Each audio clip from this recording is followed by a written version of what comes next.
అదనమాట. సో, సహజంగానే బార్డర్ రాష్ట్రాలు పెద్ద ఇబ్బంది పడతాయి. మనం మిలిటరీలు మోహరించేదంతా బార్డర్‌లోనే మోహరిస్తారు కాబట్టి ఫస్ట్ పడేది ఈ బార్డర్ స్టేట్స్‌కి. కాశ్మీర్‌కి ఫస్ట్ ఇబ్బంది, రెండవది రాజస్థాను, గుజరాత్, పంజాబ్ ఈ రాష్ట్రాలకి పెద్ద ఇబ్బంది కలుగుతుంది. ముఖ్యంగా గుజరాత్‌లో రన్ అండ్ కచ్చి, ఎందుకంటే గుజరాత్‌లో పోర్ట్స్ ఎక్కువ ఉంటాయి. మనకి పోర్ట్స్ మీద అటాక్ చేసే అవకాశం ఉంది. అంటే ఫ్రంట్ లైన్ స్టేట్స్ అంటారు వీటిని. ఫ్రంట్ లైన్ స్టేట్స్కి ఫస్ట్ ఎక్కువ ఇబ్బంది కలిగే అవకాశం ఉంది. అట్లాగే దాని తర్వాత ఇబ్బంది పడే ప్రాంతాలు ఏదంటే హర్యానా, ఢిల్లీ.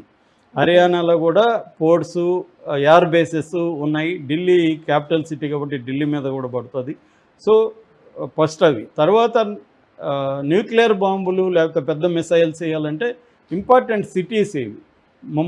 ముంబై ఎందుకంటే మనకి ఫైనాన్షియల్ క్యాపిటల్ ముంబై, అట్లాగే entertainment capital, very key port city.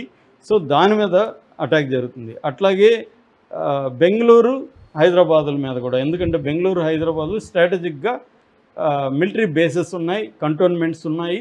వీటి మీద కూడా అటాక్స్ జరిగే అవకాశం ఉందనేది నిపుణులు చెప్తున్నమాట. ఇప్పుడు మనం తెలుగు రాష్ట్రాలకు వస్తే ముందు ఆంధ్రప్రదేశ్ చెప్పుకొని మళ్ళీ ఇటు వద్దాం. సో ఆంధ్రప్రదేశ్లో ఎక్కడెక్కడ దాడులు జరగచ్చు అంటే ఫస్ట్ జరగబోయేది విశాఖ పోర్ట్ ఉంది కాబట్టి పోర్ట్ సిటీ మీద దాడులు జరుగుతాయి. ఎందుకంటే స్ట్రాటజిక్గా రేపు మన యుద్ధంలో మోహరించాలంటే మన షిప్పుల్ని వీటిని డైవర్సిఫై చేస్తాం అనమాట. ఆ డైవర్సిఫై చేసేటప్పుడు పోర్ట్స్లో షిప్పులు ఎక్కడెక్కడ చేస్తారో అక్కడ అటాక్స్ జరుగుతాయి. మనకి అంతకుముందు కూడా మనం second world war, third world war చూస్తే కూడా పోర్ట్స్ మీద, ఎయిర్ బేసెస్ మీదనే ఫస్ట్ అటాక్స్ జరుగుతాయి అన్నమాట. ఎందుకంటే అక్కడ మోహరిస్తాం మన బలాల్ని కాబట్టి అక్కడే జరుగుతాయి. అలాగే విశాఖపట్నం కావచ్చు, మిగతా మచిలీపట్నం కావచ్చు, మిగతా కృష్ణపట్నం, మిగతా పోర్ట్స్ మీద అక్కడ బలంగా జరిగే అవకాశం ఉంది. అదర్వైజ్ అక్కడ పెద్ద సిటీస్ ఏమీ లేవు. కాకపోతే తిరుపతి ఇంటర్నేషనల్గా వెరీ పాపులర్ కాబట్టి తిరుపతి జరిగితే ఇంటర్నేషనల్ అటెన్షన్ వస్తుంది కాబట్టి తిరుపతి మీద కూడా, అంటే తిరుమల మీద, వెంకటేశ్వరుల మీద ఒక బాంబు పడే అవకాశం ఉంది. సో ఇది మనకి ఆంధ్రప్రదేశ్ సంబంధించి ప్రధానంగా భయం ఉండే ప్రాంతాలు. ఇక తెలంగాణలో ప్రధానంగా హైదరాబాద్ ఏంటంటే స్ట్రాటజికల్ ప్లేసు. ఇక్కడ మిలిటరీకి సంబంధించిన ట్రైనింగు, తర్వాత ఆపరేషన్సు, కాలేజెస్, ఎయిర్ బేసెస్ ఇవన్నీ ఉన్నాయన్నమాట. ప్రధానంగా హైదరాబాద్లో ఎక్కడంటే number 1 cantonment area. Secunderabad cantonment area 40 చదరపు కిలోమీటర్ల విస్తీర్ణంలో ఉంటుంది. దాదాపు 18,350 ఎకరాలు ఉందన్నమాట కంటోన్మెంట్ ఏరియా. కంటోన్మెంట్ ఏరియాలో ఏంటంటే సివిల్ అండ్ మిలిటరీ బిల్డింగ్స్ ఉంటాయి. అక్కడ చిన్నపాటి ట్రైనింగ్ జరుగుతుంటుంది. అక్కడ ఫస్ట్ పడే అవకాశం ఉంది.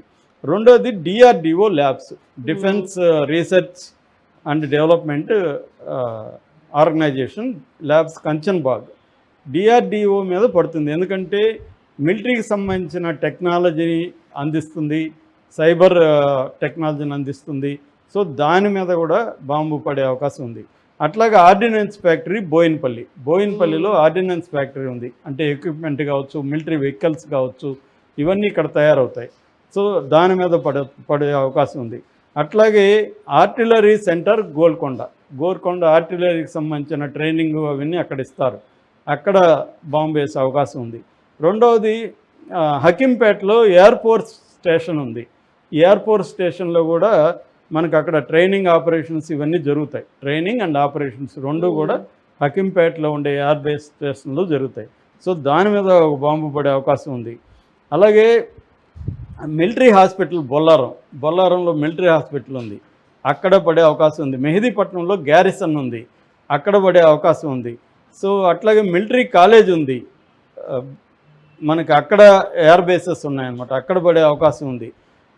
మిలిటరీ కమాండ్ సెంటర్స్ ఉన్నాయి అక్కడక్కడ. సో ఇక్కడక్కడ ఈ ప్రాంతాలంతా ఫస్ట్ పడే అవకాశం ఉంది. అయితే చాలామంది ఏమనుకుంటున్నారంటే ఇవే కదా పడతాయి, మనం వెళ్ళి ఓల్డ్ సిటీలోనో లేకపోతే అవుట్స్కట్స్లో రామోజీ ఫిలిం సిటీ దగ్గర ఎక్కడో రూములు తీసుకొని, ఇల్లు తీసుకొని అక్కడ ఉండిపోవచ్చు కదా అనే ప్లాన్లు కొంతమంది వేసుకుంటున్నారు హైదరాబాద్లో ఉంటే.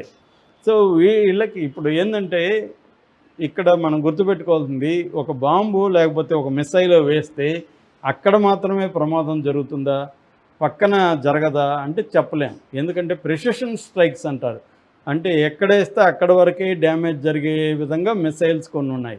అట్లా కాకుండా ప్రిసిషన్ లేని ఉన్నాయి. ఒక దగ్గర వేస్తే చాలా ఏరియాలు కవర్ అయ్యే అవకాశాలు ఉంది. అట్లా కానీ జరిగితే మాత్రం అప్పుడు సేఫ్ ప్లేసులు కాదు. కాకపోతే అవుట్స్కట్స్ అనేవి కొంత సేఫ్ కావచ్చు. అప్పుడు ఓల్డ్ సిటీ, ఎందుకంటే ఓల్డ్ సిటీ ముస్లిమ్స్ కాబట్టి వెయ్యర్ అనే ఒక ఫిలాసఫీ వీళ్ళు పెట్టుకున్నారు. కానీ యుద్ధంలో అట్లేమీ ఉండదు. ఒక్కోసారి ఏంటంటే అదేదో అంటాడు, ఒక పతంజలి నవల్లో ఒక ఇది ఉంటుంది, వీడు మనోళ్ళనే కొట్టాల్సిన మన శత్రువులనే కొట్టాల్సిన పని లేదు, నీకు కొట్టాలనిపిస్తే మనోళ్ళని కూడా కొట్టంటాడు. అంటే కొట్టడం ముఖ్యం ఇక్కడ అని యుద్ధం వస్తే. అలాగా యుద్ధం వస్తే కరెక్ట్గా ఈ ప్రాంతంలోనే నష్టం జరుగుతుందని చెప్పలేం. ఇప్పుడు లెబనాన్ మీద బాంబులు వేస్తున్నారు, ఓన్లీ మిలిటరీ దీని మీద వేయలేదు, వాళ్ళు సివిల్ దీని మీద కూడా వేసేస్తున్నారు ఇజ్రాయిల్. ఒకసారి యుద్ధం స్టార్ట్ అయినాక గందరగోళం నెలకొంటుంది, ఎక్కడ వేయాలి ఎవడ వేయాలి ఏం గందరగోళం ఉంటుంది. నష్టం జరగాలి కాబట్టి ఇంక అందరి మీద వేయడం మొదలు పెడతారు. మామూలుగా సామెత ఏమంటే, నేను నిన్ను దెబ్బ కొడితే నీకే తగలాలి, ప్రజలకు దెబ్బ తగలకూడదు. నువ్వు నాకు దెబ్బ కొడితే నాకు తగలకూడదు, ప్రజలకు తగలాలి అనేది ఒక సామెత. కానీ ఇక్కడ అట్లా లేదు. ఇప్పుడు మనం ఆల్రెడీ ప్రజల్ని దెబ్బ కొట్టేసాం. పాకిస్తాన్ ప్రజలందరికీ కూడా నష్టం జరిగే విధంగా మనం ఇండస్ వాటర్ ట్రీటీ జరిగింది. అందుకని ప్రజల్లో ఇప్పుడు పాకిస్తాన్ పాలకుల పట్ల, అసీం మునీర్ పట్ల సాఫ్ట్ కార్నర్ వచ్చేసింది అక్కడ పాకిస్తాన్లో మనం చేసిన ఆ చర్య వల్ల. మనం ఎందుకంటే శత్రువుని దెబ్బ కొట్టకుండా ప్రజలను కూడా దెబ్బ కొట్టాము అక్కడ ఆల్రెడీ. సో ఇప్పుడు ఇవన్నీ జరిగినప్పుడు మనకు మాత్రం ఈ సెంటర్లోనే ఏరియా వేస్తారు ఖచ్చితంగా ఇక్కడైతే. కానీ ఆ తర్వాత మిగతా వాటి మీద కూడా పడే అవకాశం ఉంది. దీని ప్రభావం ఈ